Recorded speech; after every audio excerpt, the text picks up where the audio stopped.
In the late summer of 1590, an English supply ship dropped anchor off the wild, untamed coast of the New World. On board was Governor John White. He had spent 3 agonizing years trapped in Europe, desperately trying to return to his family. He was returning to Roanoke Island, the site of the very first English colony in America. He expected to find a thriving city. Instead, as he and his heavily armed men marched onto the beach, they were greeted by an eerie, terrifying silence. The settlement was surrounded by a massive wooden palisade wall built for defense, but the heavy gates were swinging wide open. White ran into the village, screaming the names of his daughter and his infant granddaughter. Absolutely no one answered. 115 men, women, and children had vanished into thin air. It was as if the earth simply swallowed them whole. To understand this terrifying disappearance, we must look at the horrific conditions that forced Governor John White to leave in the first place. In 1587, the colonists arrived way too late in the season to plant crops. Winter was approaching, and they were starving. Desperate, the colonists begged Governor White to sail back to England to secure massive emergency supplies and return to them immediately. Before leaving, White established a strict protocol. If the colonists were forced to abandon the settlement, they must carve their destination into a tree, and most importantly, if they were fleeing under violent attack or extreme distress, they were ordered to carve a Maltese cross. White sailed away, promising to return in a few months. But when he reached London, a massive war with the Spanish Armada broke out. The Queen ordered every single English ship into battle. White was completely trapped, forced to abandon his starving family an ocean away. It took 3 devastating years to finally secure a ship back to Roanoke, and now he stood in the ruins of a ghost town. Desperate for any sign of his family, White and his heavily armed men tore through the abandoned settlement, searching for bodies. They expected to find a horrific massacre: bloody arrows, burned buildings, or shallow, hastily dug graves in the thick mud. But the crime scene was completely immaculate. There were no bodies, absolutely no blood, and 0 evidence of a violent struggle. Even more bizarre, the buildings hadn't collapsed from decay. The heavy wooden beams had been carefully and methodically taken down. This proved the colonists were not fleeing in a sudden panic. They had the time and organization to disassemble their own city. Then, near the edge of the fort, White finally found exactly what he had been desperately praying for: a clue. Carved deeply and violently into a thick wooden post was a single mysterious word that would haunt American history forever: CROATOAN. Nearby, on another massive tree, just the letters C-R-O had been hastily slashed into the thick pine bark. White immediately searched the entire post for the Maltese cross, the universal distress signal he had commanded them to use. But the wood was completely bare. There was no cross. This meant the colonists had relocated peacefully and entirely voluntarily. CROATOAN was the name of a nearby island located 50 miles south. It was home to a friendly, allied Native American tribe. Overjoyed, Governor White ordered his ships to sail south. He believed his family had simply relocated to the island to survive. But the ocean had a different plan. Just as they raised the anchors, a massive, terrifying hurricane struck the coast. The violent storm severely damaged their heavy galleon, broke their anchor cables, and blew them far out into the deep Atlantic. With food supplies completely gone and the ship actively sinking, the terrified crew mutinied against Governor White, threatening his life. They forced him to abandon the search and sail back to England.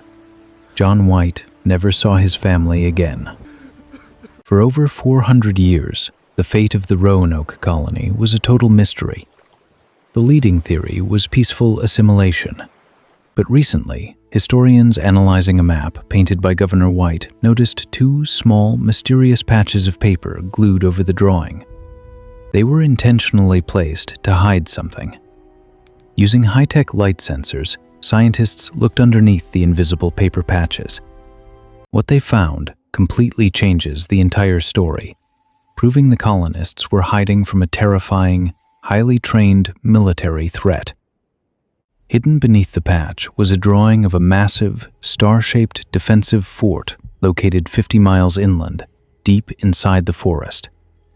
Governor White intentionally covered this drawing to hide it from Spanish spies.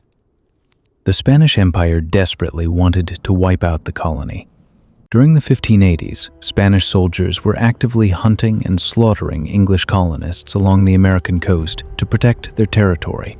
If a Spanish spy intercepted the map in London, they would immediately know exactly where the starving, defenseless colonists were hiding.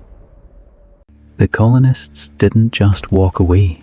They executed a highly organized tactical retreat, dismantling their homes so the Spanish couldn't use them. To increase their chances of survival, they split into two separate groups. One heavily armed group marched 50 miles inland. The other group, consisting mostly of women and children, sought refuge with their only allies, traveling south to CROATOAN Island. This theory perfectly explains the lack of bodies, the missing cross, and the massive clue carved into the wooden tree. Modern archaeologists rushed to the exact inland coordinates hidden on the map. They dug deep into the mud of North Carolina. Buried deep in the dirt, they found shattering evidence: broken English pottery, flintlock musket parts, and 16th century European metal tools. But the inland group faced a brutal reality. Surrounded by hostile forces and freezing winters, they had to assimilate to survive.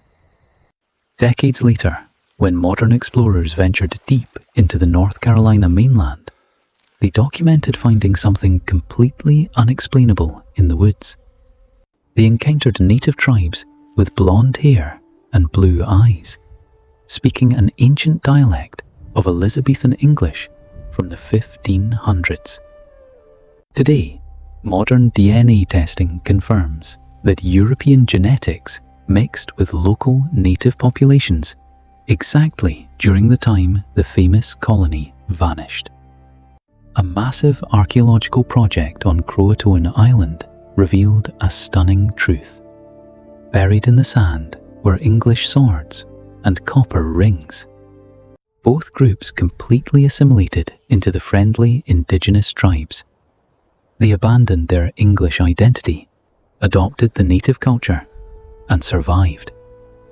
The tragic reality is that Governor John White's family was likely alive, living just 50 miles away from the abandoned settlement. If that hurricane hadn't destroyed his ship and forced a mutiny, he would have found his daughter and his infant granddaughter.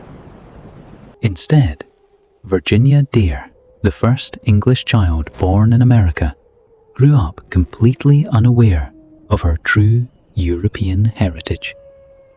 The mystery of Roanoke is ultimately a story of extreme human desperation, survival, and the brutal reality of the untamed wilderness.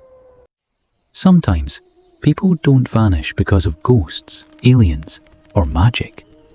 They vanish because they simply execute a flawless, highly strategic escape. Which brings us to one of the most famous, completely unsolved criminal escapes in all of modern American history. In 1971, a man wearing a sharp suit boarded a commercial flight, ordered a bourbon, and handed a terrifying note. The note claimed he had a massive bomb in his briefcase. He demanded $200,000 in cash and 4 parachutes. After receiving the ransom, the man known as D.B. Cooper strapped the money to his chest, opened the door, and jumped. Despite a massive, multi-decade FBI manhunt, he was never seen again. Did he survive the fall? Or did the wilderness swallow him? Click the video on your screen to uncover the brilliant, unsolved skyjacking of D.B. Cooper. And stay curious, because history never sleeps.